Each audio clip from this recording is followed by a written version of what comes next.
खाकन साहब, मैं आपसे यहीं से करूंगा कि ईरान अमेरिका मुज़ाकरात के हवाले से अभी कुछ खबरें आई हैं, सूरत-ए-हाल मुसलसल बदल रही है, मुख्तलिफ स्टेटमेंट सामने आ रही हैं।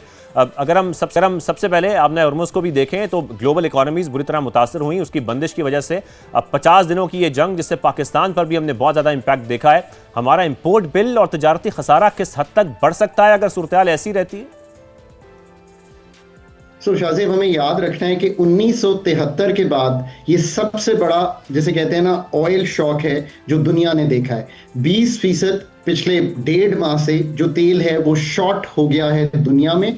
22% के करीब एलएनजी शॉर्ट हो गई है दुनिया में।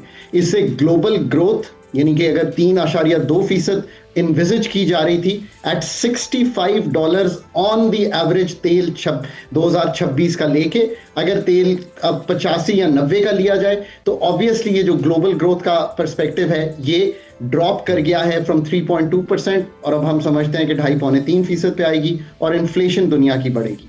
एक तो ये बात। आज सुबह जब ग्लोबल मार्केट्स खुली, मैं I wake up very early in the morning if I am in Pakistan, because मैं देखता हूँ Japan came good, Asia came good, because उम्मीद यही थी कि जब आज एशिया की, तो they were a bit more hopeful, because जब फ्राइडे को क्लोज हुआ था यूएस, तो वो अच्छे लेवल्स पे क्लोज हुई थी मार्केट्स। अच्छा, जब जापान खुला, एशिया खुला, सो दे वर डूइंग ऑल राइट। और फिर ऑयल की प्राइस राइज हुई जरूर। इस वक्त 5% तेल जो है, जो फ्राइडे की क्लोज है उससे बढ़ा हुआ दिखाई दिया। जो ब्रेंट और WTI की प्राइस ट्रेड होती है, this is paper market, of course हमें याद रखना चाहिए।